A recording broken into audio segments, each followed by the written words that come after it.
상처난 주님의 손에 이끌려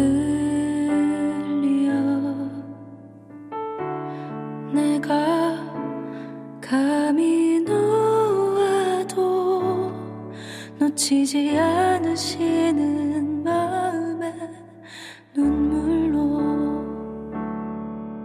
모든 것에는 다 대가가 있죠. 공짜가 없다라고 하는 말은 공의하는 말이 아닙니다. 하물며 세상에도 공짜가 없다고 하는데 하나님의 나라에 공짜가 어디 있겠습니까? 하나님의 나라를 가기 위해서는 무엇을 걸어야 할까라고 하면 성경은 분명히 말합니다. 생명을 걸라고 말하고 있어요. 우리 옆에 계신 분들한테 다시 한번 이렇게 고백할까요? 하나님 나라 가려면 생명을 거십시오. 할렐루야. 정말로 그렇게 될 줄로 믿습니다. 법규와 율례, 우리 지난주부터 계속해서 이 언약법에 관한 이야기 좀 딱딱해요. 저도 말씀을 준비하면서 왜 이렇게 그냥 아주 힘들고 어려운지 모르겠어요. 뭐 법을 공부하는 사람도 아니고 그렇다고 해서 우리가 법에 그렇게 크게 관심 있는 것도 아닌데 또 성경이 우리에게 지키라고 또 명령을 하고 있으니까 또 이 말씀을 다루지 않을 수가 없어서 우리 함께 보고 있습니다. 그러나 딱딱한 이 법과 관련된 말씀 속에 진귀한 보물과 같은 예수 그리스도의 생명의 비결을 발견할 수 있는 저와 여러분 되길 간절히 소원합니다. 이 언약법의 중심, 이제 거의 마지막 쪽으로 가고 있는데요. 이 언약법의 중심에 갚아야 할 사건과 사고를 이제 마지막 부분에 이제 언급하고 있다라고 하는 부분들을 우리가 보는 거예요. 그래서 우리 지난 시간부터 손해배상, 벌금, 보상, 배상, 납부금, 이게 뭐 말씀하고 이게 도대체 이게 손해배상이 무슨 상관이 있고 벌금이 무슨 상관이 있고 보상과 배상이 이게 도대체 어울리지 않을 것만 같은데 사실은 이게 굉장히 밀접하다라는 거예요. 우리의 삶과 하나님의 나라의 법이 무관하지 않다라고 하는 것을 이야기하는 거죠. 자, 특별히 이 모든 손해배상이나 벌금, 보상, 배상, 납회금 뭐 이런 모든 것들을 한마디로 뭐라고 표현하느냐? 한번 따라해볼까요? 갚으라. 네, 갚으라는 거예요. 이런 손해를 끼쳤거든 갚으라는 거죠. 자, 우리 가로치고 제가 이렇게 화면에 띄워놨는데 한번 따라해볼까요? 샬람. 갚으라는 말이 샬람이라는 뜻이에요. 샬람. 자, 각각의 경우 재산상의 피해가 발생했으면 그에 상응하는 금액으로 배상하는 것이 기본이죠. 예. 이때 적용되는 원칙이 우리 지난 시간에도 함무라비 법전에도 있었고 우리가 함께 나누는 말씀 가운데도 나타나는 우리 21장 24절과 25절에 나타나는 이 동태복수법, 동의복수법이라고도 표현을 하는데 뭡니까? 생명은 생명으로 갚으라는 거예요. 눈에는 눈으로, 이에는 이, 발은 발로, 된 것은 된 것으로, 상하게 한 것은 상함으로, 때림은 때림으로 갚을지니라. 뭐예요? 갚으라는 거예요. 뭔가 해를 끼쳤다, 손해를 끼쳤다. 그럼 갚으라는 거예요. 샬람, 갚으라는 거예요. 자, 세밀하게 따지고 보면은 왜 이 동일하게 갚는 것이 굉장히 중요하냐라고 하면 우리는요 정의 이름으로 복수할 수 있습니다. 근데 이 정의 이름으로 복수한다라는 것이 그럼 의로운 것이냐? 결코 의롭지 않기 때문이라는 것을 성경은 말하고 있어요. 똑같이 보복하라. 다만 그 선을 넘기지 말아라. 도를 넘지 말아라 라고 하는 거예요. 제가 어제죠. 어제도 뉴스를 보면서 굉장히 충격을 금치 못했는데 러시아 모스크바의 한 공영장에서 무장 세력에 의한 테러가 발생했다. 아마 뉴스 다 보셨을 거예요. 그리고 오늘 아침에도 다시 한번 제가 확인을 해보니까 100명 이상이 사망을 했다라는 기사를 봤습니다. 아니 공연장에 즐기러 또는 여가를 누리기 위해 갔다가 죽임을 당했다라고 생각해 보세요. 얼마나 억울하고 원통하겠습니까? 그 허망한 마음이 어찌 다 채울 수 있겠습니까? 과연 이 같은 일들을 당했을 때 똑같은 보복이 가능할까? 이게 가능하겠습니까? 이게 사람이 당한 상처와 아픔, 그 손해를 똑같이 갚는다라고 하는 것이 과연 가능할까요? 그렇지 않죠. 보통 어떻게 합니까? 배나 갚아주려고 하죠. 더 응징하려고 하죠. 그것이 인간의 마음 아니겠습니까?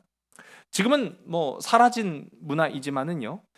과거 일본에서는 오래전부터 할복, 이라는 단어 들어보셨을 거예요. 할복이라는 독특한 죽음의 문화가 있었습니다. 이거를 또 그들은 명예로운 죽음이다, 그렇게 이제 생각을 했어요. 화면에 보시면 이게 일본에서 행해지는 할복의 그 장면을 사진으로 찍었다라고 해요. 뭐 실제로 이게 연출인 건지 실제인지는 알 수가 없지만은 가운데 보시면은 하얀색 옷을 입고 무릎 꿇고 있는 사람이 할복을 하는 사람이에요. 그 스스로 죽는 거죠. 스스로 자신의 배를 가르고 죽음을 맞이하는 겁니다. 그런데 이게 단지 그렇게 죽는 것만이 다가 아니에요. 여러분, 뭐 내가 내 손 찌르는 것도 얼마나 무서운지 아시죠? 예. 어우, 저 옛날에 제가 그 체해 가지고 손을 찔러서 피를 내는데 이게 떨려 가지고 와, 얼마나 이 겁이 나든지. 내가 내 손 한 방, 그 피 한 방울 내려고 찌르는 것도 두려운데 칼로 내 배를 가른다라고 생각해 보세요. 이거는 보통 두려운 일이 아닐 거예요. 그래서 뒤에 보시면은 하얀색 옷을 입은 뒤에 든 이 검을 든 사람이 있죠. 배를 가름과 동시에 뒤에서 목을 내리칩니다. 그렇게 죽이는 거예요. 그러니까 스스로 죽는다라고 표현을 하지만은 사실은 뒤에서 목을 내리쳐 죽는 방식이 할복이라고 하는 방식이에요. 자, 이거를요, 서울대 국어과 교수인 호사카 유지 교수가 이렇게 이야기를 해요. 할복이 외국 사람들한테 큰 충격을 준 사건이 있었다는 거예요. 과거에 1868년 일명 사카이 사건이라고 불려지는 사건인데, 도사본이라고 하는 지역에 1868년은 굉장히 과거 아닙니까? 자, 그런데 이때 이 일본의 한 지역인 도사본이라는 곳에 프랑스인 11명이 일본 사람들과 시비가 붙었어요. 근데 그 시비가 붙었는데 다 무참히 죽임을 당했어요. 그 프랑스인 11명이 죽임을 당한 일이 외교적인 사건으로 번지게 되니까 이 사건을 어떻게든 수습하고 무마를 해야 되는 거 아니겠습니까? 자, 그래서 당시 메이지 유신 정권에서 이 정부가 이와 관련된 사람들 20명을 잡아들입니다. 그리고 이 20명에게 할복을 명령해요. 근데 이 할복이 그냥 할복이 아니라 공개 할복을 시켜요. 사람들이 보는 앞에서 공개적으로 할복할 것을 명령을 합니다. 특히 이 피해를 당한 프랑스인들이 보는 앞에서 할복해서 죽을 것을 명령을 해요. 그런데 중요한 건 뭐냐면 이때만 하더라도 외국인들이 할복에 대한 이해가 없었어요. 할복이 뭔지도 몰랐단 말이에요. 그러니까 뭐 물론 프랑스 사람들이라고 해서 사형 제도가 없는 건 아닙니다. 우리가 잘 아는 길로틴이라고 해서 프랑스의 아주 유명한 사형 도구가 있죠. 칼날이 떨어져서 목을 내리치는 그런, 어떻게 보면 그것도 더 잘한 거 아니겠어요? 뭐 잔인함의 정도를 따지자고 한다면은 우열을 가리기가 어려운데, 어쨌든 분명한 한 가지는 이 프랑스인들이 보는 앞에서 20명의 이 무사들을 할복하라, 그렇게 명령을 내립니다. 그런데요, 그 할복이 뭔지를 모르고 봤다가 충격을 받은 거예요. 도저히 이거를 눈뜨고를 볼 수가 없는 거예요. 자기가 자신의 배를 가르고 창자를 끄집어낸 후에 뒤에 있는 칼 든 무사가 목을 내리치는데, 문제는 뭐냐면 이 목이 한 번에 떨어지지 않았다는 거예요. 여러 번 내리치는 거예요. 그러니까 그 광경을 쳐다보던 이 프랑스인들이 처음에는 복수한다, 복수했다라는 기쁨으로 그 광경을 지켜보려고 했다가 점점 그들의 안색이 변해가기 시작합니다. 그리고 나서는 사정을 하는 거예요. 오히려 프랑스인들이 이 일본인들에게 제발 그만해달라고, 도저히 끔찍해서 볼 수가 없다. 그래가지고 11명에서 멈췄다라고 해요. 이게 아주 대표적인 유명한 사건이라고 하는 거죠. 인간인지라 우리 마음에는요, 똑같이 갚는다라고 하는 것, 그게 과연 똑같이가 되겠습니까? 똑같은 11명이 죽였으니까 똑같은 11명을 죽여야 된다라고 하지만은요, 그게 똑같은 죽음으로 갚는다고 그것이 똑같아질 수 있겠습니까? 참 이게 쉬운 일이 아니라는 것을 우리가 보는 거예요. 이뿐 아니라 오늘 우리가 함께 읽은 말씀 가운데 보면 기르고 있는 가축이 이웃의 생명이나 종 또는 재산에 피해를 끼쳤다면 그 또한 똑같은 가격으로, 똑같은 대가로 지불하라 라고 명령을 하고 있어요. 오늘 본문은 소를 그 예로 들고 있습니다. 사람을 들이받아 죽인 소는 마땅히 죽여라. 그렇게 명령을 한 거예요. 그리고 그 소는 먹을 수 없다. 뭐 그렇게 얘기한. 저 우스갯소리로 그런 얘기 들었어요. 애기들 이제 낳을 때 우유를 많이 먹이지 말라는 거예요. 그럼 왜 우유를 많이 먹이지 말라는지 제가 이해를 못했는데 그분이 하는 말이 우유 많이 먹으면 자꾸 들이받는다고. 많이들 해보셨네요. 예. 들어보셨는지 해보셨는지 자꾸 애들 우유 먹이면은 자꾸 들이받는다고. 난 그게 무슨 말인가 했더니 아니 그런 얘기를 하길래. 근데 오늘 말씀해 보니까 소와 관련된 이야기가 아니에요. 소를 예로 든 것뿐이죠. 28절의 말씀을 우리 화면을 보시고 함께 읽습니다. 소가 남자나 여자를 받아서 죽이면 그 소는 반드시 돌로 쳐서 죽일 것이요 그 고기는 먹지 말 것이며 임자는 형벌을 면하려니와. 아멘. 사람을 해친 소를 죽이는 이유는요, 짐승이 사람을 죽였다라고 하는 것. 어떻게 보면 하극상인 거죠. 그러니까 하나님의 창조 질서를 파괴했기 때문에 그 짐승은 반드시 죽어야 된다라는 겁니다. 자, 이런 경우에 이 짐승은 돌로 쳐서 죽일 것이고, 이 돌로 쳐서 죽였다라고 하는 이 부분이 왜 그런가? 왜 굳이 돌로 쳐서 죽이겠습니까? 고대 근동 시대에는요, 이 돌로 쳐서 죽인다라고 하는 개념이 하나님이나 왕에게 반역한 죄인들에게 돌로 쳐서 죽이는 거예요. 그러니까 이게 거기에 해당하는 죄라는 것이죠. 사람을 죽인 동물은 단순히 살인만 한 것이 아니라 하나님, 창조주 하나님이 정하신 질서를 반역했기 때문에 그렇게 사람을 죽였거나 해한 동물은 돌로 쳐서 죽여야 된다. 그렇게 이제 명시를 하고 있는 거예요. 또 사람들이 인간을 죽인 짐승을 죽이는 것은 자신들을 보호하기에 당연한 그런 결정이기도 한 거죠. 재발 방지 차원에서 이런 결정은 결코 부당한 것이 아니라는 거예요. 한 번 들이받은 소가 또 들이받는다는 얘기죠. 그러니까 이러한 경우에는 반드시 죽여라. 그렇게 이야기를 합니다. 최근 우리나라에도 이제 계속 이제 뉴스에 가끔 이제 올라오더라고요. 개 조심. 저도 개를 키우고 있습니다. 개 조심하시기 바랍니다. 너무 귀여워서. 별로 동감하지 않으시. 저희 집 개니까요. 뭐 저만 귀여워하겠습니다. 어쨌든 간에 개 조심이라는 건 그냥 뭐 진짜 귀여워서 조심하라는 얘기가 아니죠. 예, 개 물림 사고가 계속 이제 뉴스에 화제가 되고 있는 게 해마다 점점 이 개 물림 사고가 더 늘어난다라는 거예요. 그래서 보면은 뭐 개라는 동물이 분명히 이제 사람들한테 가장 친숙하고 가까운 동물이면은 틀림이 없어요. 근데 중요한 거는 앞서도 말씀드린 것처럼 내 개가 중요한 거죠. 네. 내 개가 소중하다는 얘기가 아니라 내 개만 그렇다는 거예요. 내 개만. 남의 개까지 친절한 동물은 사실은 없습니다. 제가 어렸을 적 그런 경험 많이 해봤어요. 남의 집 개가 너무 귀여갖고 이쁘다 했더니 제 손을 막 먹고 있더라고요. 이렇게. 그러면 피가 막 철철 나갖고 막 깜짝 놀랐어요. 네. 그러니까 내 개만 그렇다는 거예요. 소방청 통계에 따르면은요, 최근 5년간 개 물림 사건이 모두 11,000건 이상으로 나타나서 하루 평균 6명이 개한테 물리는 것으로 나타나요. 그러니까 이게 물렸다라는 게 그냥 물린 것만 나온 게 아니라 하루 평균 6명이 물려서 병원에 실려갔다라는 걸 이제 통계로 나타나는 거죠. 이런 경우도 보면은 그런 개는 어떻게 되겠습니까? 예외 없이 도살해요. 왜 그럽니까?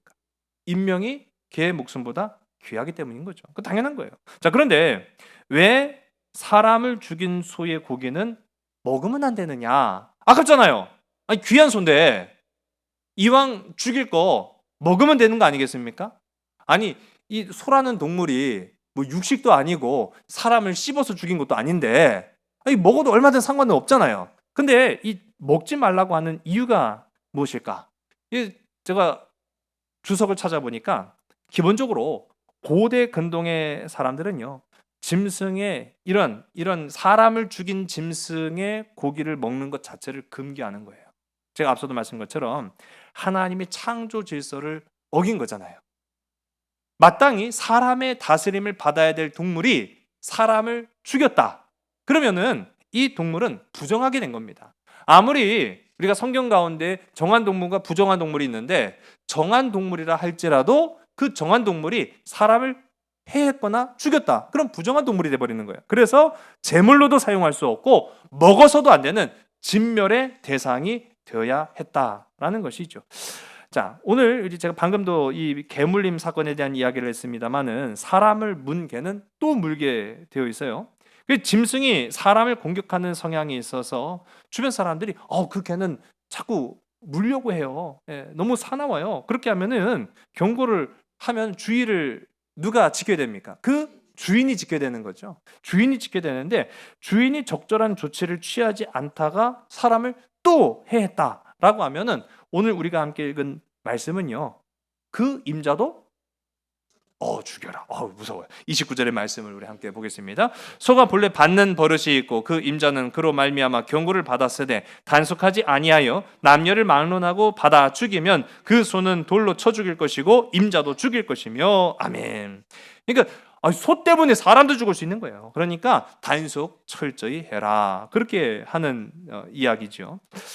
이런 경우에는 이제 보면은 과실치사의 죄를 그 주인에게 물을 수 있다라고 하는 겁니다. 다만 피해자의 가족들이 그 주인에게 사형 대신에 다른 것을 요구할 수 있어요. 바로 금전적 보상을 요구할 수 있다라는 거죠. 사람 죽이는 것보다 제가 보더라도 그렇죠. 사람을 죽이는 것보다는 금전적 보상을 받는 게 훨씬 더 낫지 않겠습니까?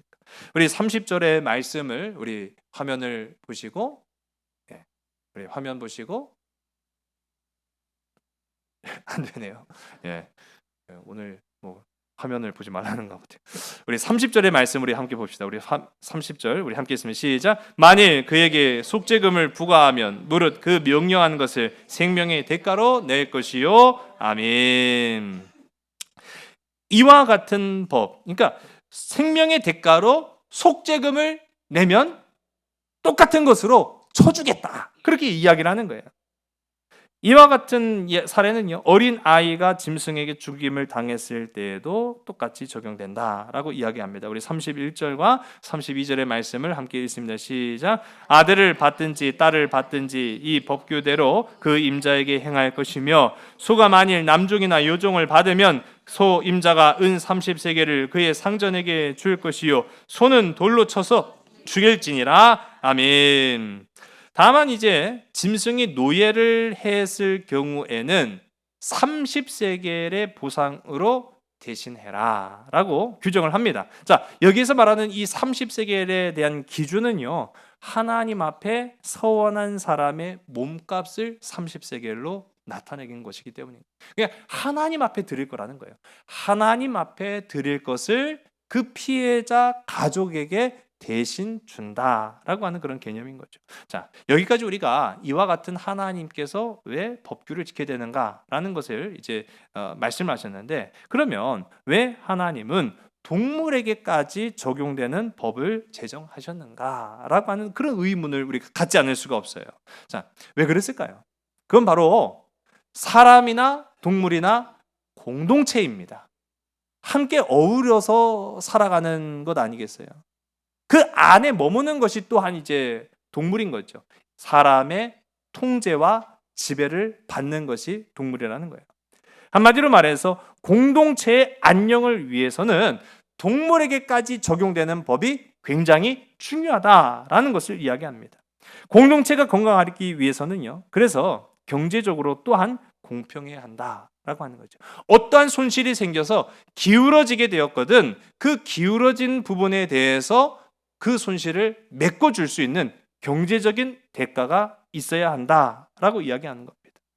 누군가의 삶에 경제적 손실을 끼치는 행위는 공동체의 안녕에 위협을 가하는 것이다 라는 것을 하나님께서 이 동물에게까지 적용되는 법을 통해서 일러주셨다라는 거죠.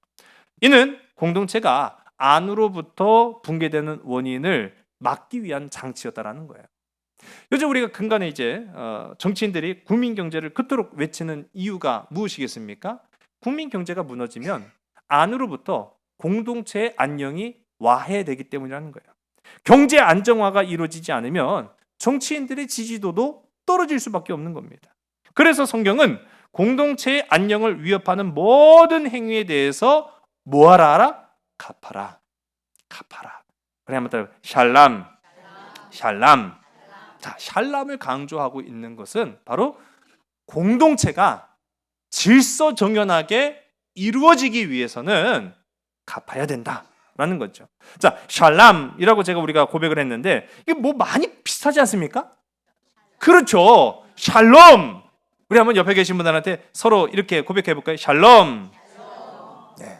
우리 이스라엘의 인사 방법이기도 하죠. 샬롬 하는 거 뭡니까? 평화하십시오.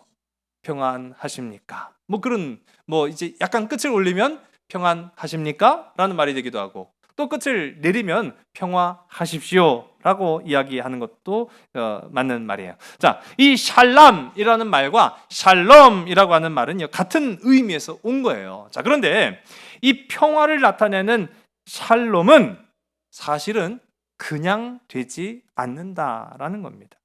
경제적으로 공평한, 그래서 건강한 공동체일 때 비로소 샬롬이 되는 거예요. 샬롬. 불공평한 사회가 결코 샬롬일 수 없다라고 성경은 말하고 있어요. 공동체의 샬롬은 그 경제적 책임을 균등하게 나누어질 때에 샬롬이 된다라는 거죠. 결국 샬롬과 샬람은 같이 간다는 거예요. 함께 가는 거예요. 샬롬이 되기 위해서는 샬람, 갚을 수 있어야 된다라는 사실입니다. 하지만 이 같은 언약법의 법규는요, 시대와 장소에 따라서 약간씩 이제 재구성되거나 재해석될 수도 있습니다. 그리고 유대인들이요, 그래서 율법이라고 하는 것은 기본적으로 이 십계명을 말하는 거예요. 근데 그 십계명에서 파생되고 파생되어진 것을 우리가 지금 함께 살펴보고 있잖아요. 그럼 이후에 시대에는 어떻게 되겠습니까? 계속 나와요. 계속 나와요. 이 십계명을 어떻게 지키고 어떤 규정으로 따르고 어떻게 행해야 될 것인지에 대한 그런 법령들을 계속 정하는 거예요. 그 계속 정하는 기준, 이 유대인들 법의 이 기준을 법 정신과 법 현실이라고 이렇게 이야기하는데 이거를 할라카라고 말합니다. 그래서 이 할라카가 모두 몇 개냐라고 했을 때 613개예요. 613개. 그러니까 율법을 몇 개로 지켜야 되느냐라고 하면은 613개의 율법을 지켜야만 하는 겁니다. 자, 이 법 정신과 법 현실. 이 법 정신이라는 것은요, 정신적인 걸 의미하잖아요. 가치, 의미라는 걸 말하는 거잖아요. 그러니까 이 법 정신은 시대와 장소에 따라 달라지는 게 아니에요. 그런데 법 현실은 시대와 장소에 달라질 수 있는 거예요. 우리 말씀 속에서도 함께 나누고 있지만은 노예에 관한 거, 오늘날 노예에 관한 법이 있겠습니까? 노예가 없는데요. 그러니까 현실이 달라진 거예요. 그러니까 적용하는 방식도 달라질 수밖에 없었겠죠. 그러니까 이 법 정신과 법 현실이 상황에 따라 달라지는데 그거를 계속 만들다 보니까 613개가 된 거예요.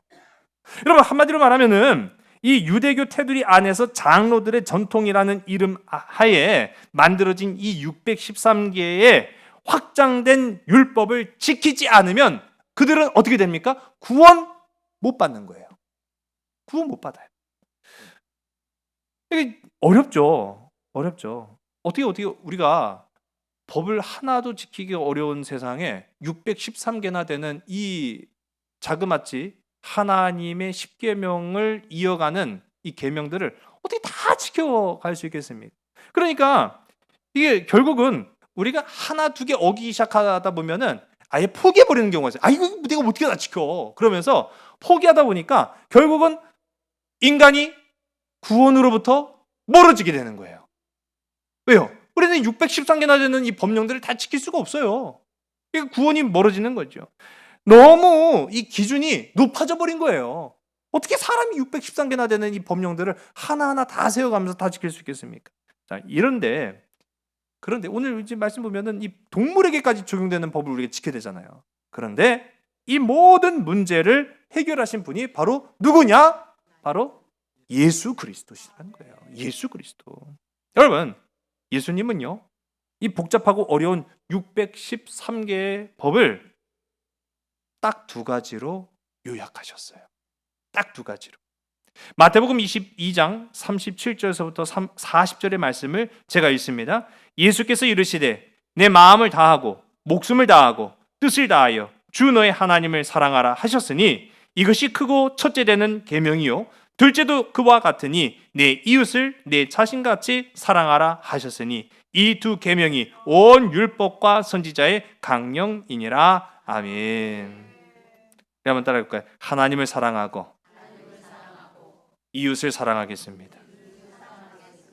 이거를 약간 바꾸면요, 하나님을 사랑하고 이웃을 용서하겠습니다. 할렐루야. 이 두 가지만 지켜도 된다라고 예수님께서, 이거를요 613개나 되는 걸 다 못 지킵니다. 하나님 어떻게 이거를 우리가 지키고 구원받겠습니까? 라고 했을 때 예수님께서 용서하고 사랑하면 된다. 여러분, 이거예요. 우리가 치러야 값 샬람은 오직 용서와 사랑이면 된다라고 예수님께서 말씀하신 거예요. 문제는 뭐냐면요, 우리는 이 용서와 사랑의 두 가지 계명조차도 지키기가 어렵다라는 거죠. 그럴 능력이 되지 않는다라는 거죠. 그래서 예수님은 우리가 지불하지 못하는 이 용서와 사랑을 자신의 생명을 내어주심으로 대신 지불하셨다라고 하는 겁니다. 오늘 우리가 함께 읽은 이 본문 말씀이죠. 요한복음 말씀 우리 13절의 말씀을 우리 보겠습니다. 우리 13절.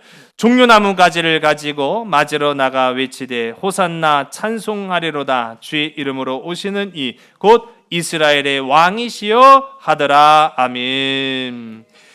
종려주의를 우리가 이 예수님의 예루살렘 입성을 가지고 지키는 것 아니겠습니까? 자, 종려주의를 지키는데 예수님께서 왜 이와 같은 모습으로 예루살렘 성에 입성하셨고 그 많은 사람들한테 보이셨느냐라고 하면 바로 이사야 62장의 예언을 성취하시기 위해서 어린 나귀 새끼를 타시고 예루살렘 성에 입성하셨어요. 그때 사람들은요 예수님을 맞이하면서 이스라엘의 왕이여! 라고 하며 자신의 옷을 길에 벗어서 깔기도 하고 종려나무 가지를 가지고 환호하면서 다윗의 자손이시여 이스라엘의 왕이시여 라고 외쳤습니다. 그러나 예수님은요 그들이 원하는 대로 오신 이스라엘의 왕이 아니라 온 땅의 임금으로 오셨다라는 사실을 기억하는 여러분 되시기 바랍니다.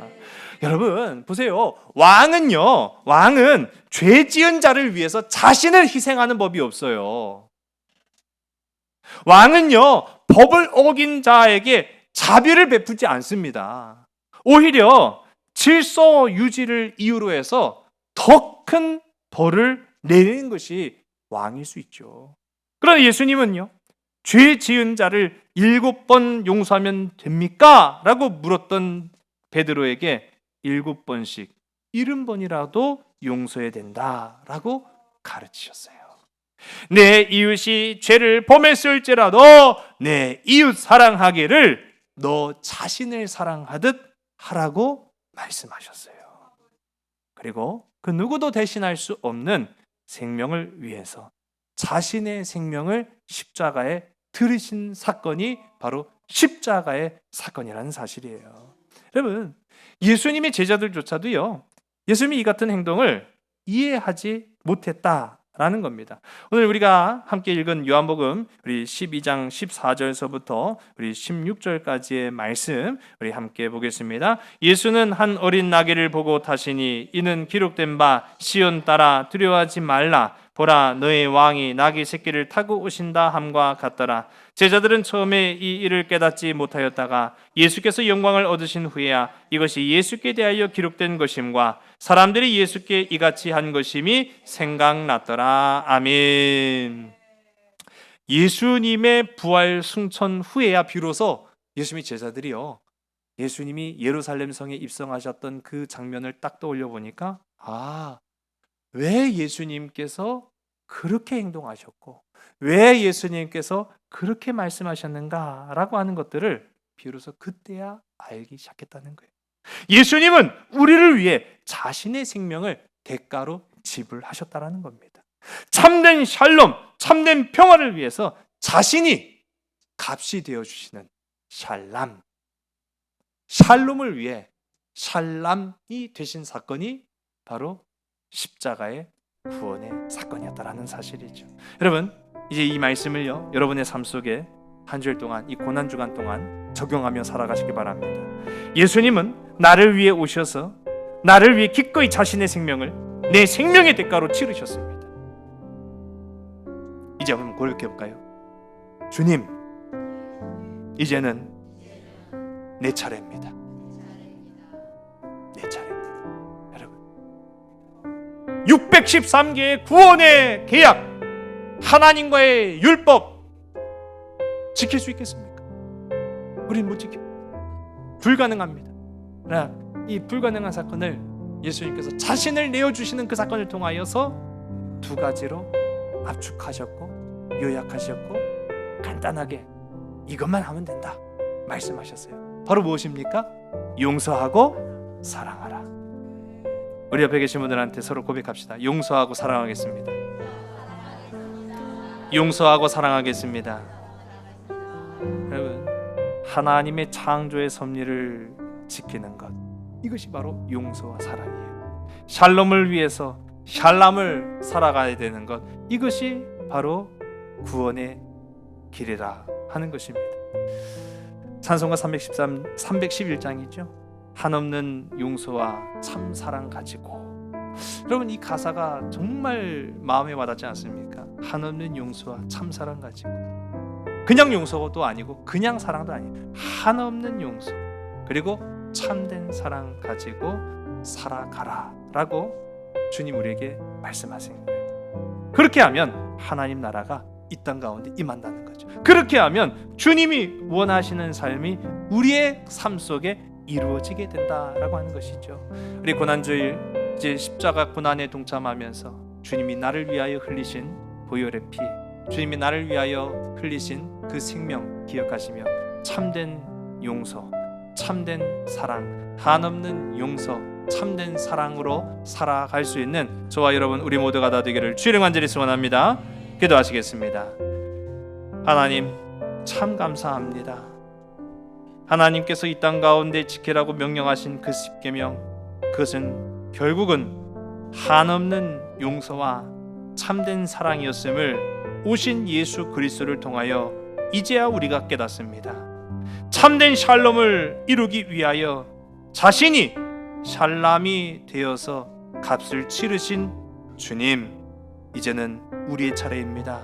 우리가 이 땅 가운데 살아가면서 우리의 가정과 우리의 일터와 우리의 직장과 우리의 모든 살아가는 삶의 호흡마다 한없는 용서와 참사랑 가지고 십자가를 붙들고 살아갈 수 있는 우리 모든 삼손 가족들이 다 되게 인도하여 주시옵소서. 그래서 최후 승리를 우리에게 허락하시는 참된 부활의 기쁨으로 우리에게 임하시는 주님의 그 생명의 귀한 역사가 우리의 삶 가운데도 임하여 나타날 수 있도록 인도하여 주시옵소서. 모든 것을 주께 온전히 의탁하오며 사랑 많으신 예수 그리스도 이름으로 감사하며 간절히 기도드렸사옵나이다. 아멘. 그 손의 상처 못 박히신 손, 날 위해 고통당하신 예수 어린 양, 나의 검은 죄 그 모든 상처 안고 십자가 위에 달리셨네. 예수 예수 나의 구원자, 예수 예수 모든 것을 잃어도 예수를 얻으니 나는 이 길을 가리라.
나 주만 사랑하리라.